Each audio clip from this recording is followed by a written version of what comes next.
God, what a complicated subject, right? Just even mentioning the name can bring anxiety to an area or to a room. It's like cussing in Utah. I'm not sure. Have you ever been to Utah? Surprisingly, I loved it. It's because people were just interesting and easy to read. So I just had a lot of fun there. I cuss like a sailor, if you haven't already noticed. And so it's like sometimes when you say God, it's like the reaction people in Utah get to you cussing. Maybe not in Salt Lake. Salt Lake, they're liberal. They cuss in Salt Lake. But the further away you get from Salt Lake, the further south you go away from Salt Lake, and you start cussing in a normal conversation, people like just like, oh, I don't know what to do. Oh, they're cussing. Oh, she just say, damn. Oh, no. Is he damned? Are we damned? Damn, I don't know what to do. As soon as you cuss in Utah, people, you can see them like shaking, quivering. And that's how people feel today anywhere when you say God sometimes. And I don't blame them. I don't blame them. I used to host meetings at my place. They weren't meetings. They were just think tanks, talk sessions. I called them soul sessions. And we used to talk about tough subjects. God, of course, being the forefront of most of them. But I realized my heart and my purpose truly goes out to helping people who have been scarred from religious experiences, from the church. I wish it wasn't a thing, but we know it is. And I mean, I had to work on my conditioning and self-hatred, self-loathing. That I got from the church. And I had a great church experience, if I'm just honest, growing up. I had people, mentors, churches that truly meant well in my development and growth. Okay, I grew up in the South, Nashville, Tennessee. The Bible Belt is what you call that. It truly is what you call it. And so I was blessed to have really good people, but some of the people I have encountered in my years, it amazes me.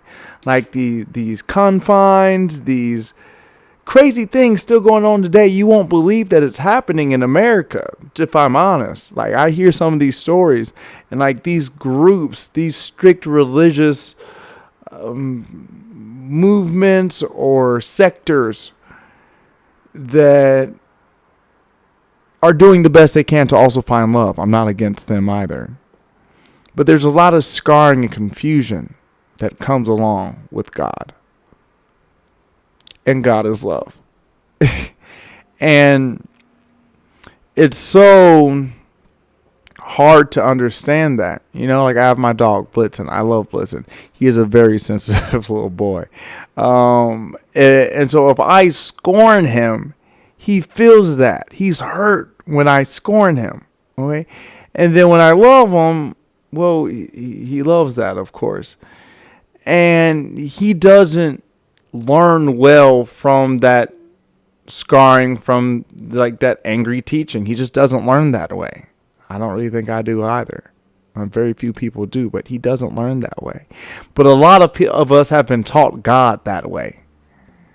In a painful, hurt, confining, I want to say unloving feeling, relationship with God. I mean, I didn't know. I had to get out of the Bible Belt and come here to realize that God was a God of love. Love wasn't a normal idea or a normal association I had with God until I left some of those tight teachings. That's some of the work I had to do. And I think God, to myself, to you, and to the world right now, is trying to come out and saying, I am a God of love. You are a being of love. This world is a creation of love. And maybe you believe some of that, maybe you don't believe the rest. I'm not here to convince you of anything. I'm just here to love you. I'm just here to do God's work. And God's work is love. People's work is people, but I don't try to be of people. I try to be of God. And what I'm asking you is to join me in being of God and not of people. That's what this all is about. This whole podcast, this whole calling, your whole calling. Can you be of God and not of people? And see, what religion is a lot of God and people.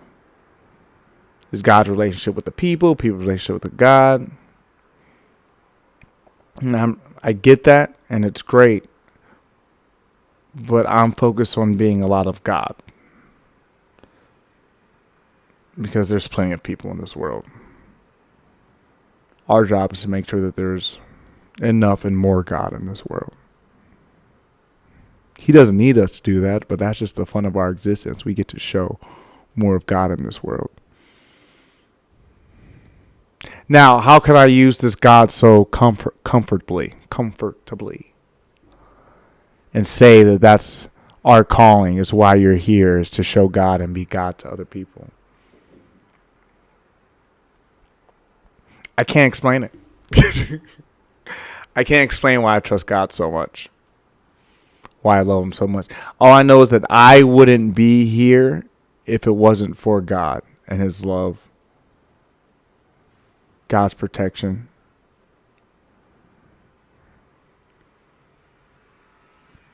Her forgiveness and grace.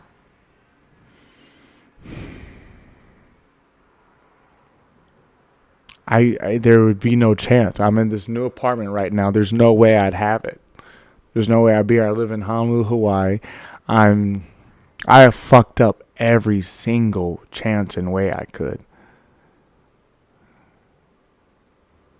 DUIs,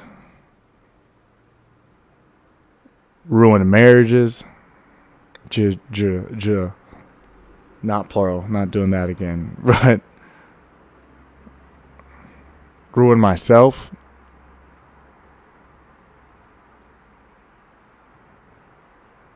And God. And he keeps on intervening. God keeps grabbing me and saying, it's okay. And I got this. And I got this handled.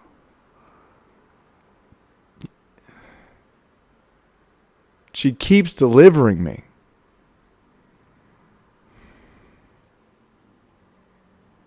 Time and time again. And God has done the same for you. Can you not remember the times where you're not supposed to be here? One, your existence is proof alone. The fact that you made it to this earth as alive and a human, you get the chance. You were the chosen donation to the. I don't have time to explain this in this episode, okay? But you were the chosen one, and you were born is enough reason to rejoice for all of your days. But then you're here. Somehow you have the technology to see this right now. You have maybe somebody in your life. Maybe you have a place to live. Maybe you were able to eat today. This is insane. And then don't even get those things in your life that weren't supposed to get through. There's no way you're gonna pay rent and you still pay it. Do you have a place? There's no way you're supposed to get in there. And yet you got in there. A relationship that you're so blessed for. What is it? And what more reason do you need? And I can't act like this hasn't happened in my life. Time and time again. And to act ignorant as it, I'll probably be a Buddhist. Y'all, I wish I couldn't, no, I don't. I love screaming God's name. But if it was something else, I'd tell you. If it was something else, I was telling you. If there's something else calling me to more discipline and a better lifestyle and a better me, If it was something else, I'd tell you, but all it is God. If it was something else that delivered me in times where I knew I shouldn't be delivered, if it was something else, I would tell you. But God is the only explanation I have. When my mind is thought and somebody says, I'm like, okay, there's this whole spiritual world. I don't know if I can believe the Bible. I don't know if I can believe the Bible. There's this whole spiritual world I'm trying to understand. And somebody comes to me on my walk. A friend randomly says, I get what you're saying. I get you're confused, but Jesus is also the king of that spiritual world. Oh, okay. So all that I'm learning and understanding and all that I know can exist together. It just takes proper discernment, which hopefully we can do together in discovering more of God. Proper discernment. Easiest way to put it, I believe in Jesus, just not the white Jesus. Okay. Yo, this is just the start. Thank you so much for tuning in. Make sure you follow, like, subscribe, share. And just love, y'all. Love, because that's what you're here for, and that's what sent you. Love sent you. God sent you. It's why we're all here. So let's scream his name and work like we're working for God. I love y'all.